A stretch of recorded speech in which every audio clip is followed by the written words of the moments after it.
लोकसभा चुनाव को अब महज कुछ ही महीने बचे हैं। चुनाव आयोग 13 मार्च के बाद कभी भी लोकसभा चुनाव की तारीखों का ऐलान कर सकता है। मीडिया रिपोर्ट्स में चुनाव आयोग के हवाले से चर्चा है कि आम चुनाव की तैयारियों को लेकर चुनाव आयोग के अधिकारी विभिन्न राज्यों का दौरा कर रहे हैं और जब ये पूरा हो जाएगा तब लोकसभा चुनाव की तारीखों का ऐलान कर दिया जाएगा।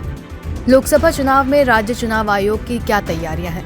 इसके लिए चुनाव आयोग के अधिकारी तमिलनाडु का दौरा कर रहे हैं, जबकि पिछले दिनों बिहार में भी आयोग के अधिकारियों ने जायजा लिया था। अब आने वाले समय में उत्तर प्रदेश, जम्मू कश्मीर जैसे राज्यों का चुनाव अधिकारी दौरा करेंगे। ये दौरे 13 मार्च से पहले खत्म हो जाएंगे।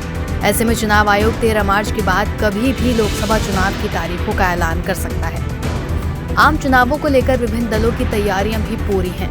बीजेपी को जहां पीएम मोदी के नेतृत्व में एक बार फिर से सरकार बनाने की उम्मीद है, तो वहीं कांग्रेस, आम आदमी पार्टी समेत कई विपक्षी दलों ने साथ मिलकर इंडिया गठबंधन तैयार किया है। विपक्षी अलायंस ने भी लोकसभा चुनाव में अपनी जीत का दावा किया है। बीजेपी एनडीए का सामना इंडिया गठबंधन से होगा। इसके अलावा कई क्षेत्रीय दल भी अपने अपने राज्यों में अहम भूमिका निभाएंगे।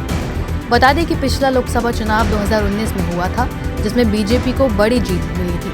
11 अप्रैल से 19 मई 2019 तक कुल 7 चरणों में लोकसभा चुनाव के लिए मतदान करवाए गए थे।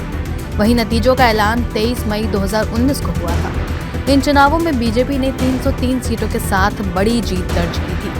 पार्टी को कुल 37.36% वोट मिले थे, जबकि कांग्रेस सिर्फ 52 सीटों पर सिमट कर रह गई थी। लगभग 91 करोड़ वोटर्स पिछले आम चुनाव में मतदान करने के लिए पात्र थे और वोटर टर्नआउट 67% रहा था।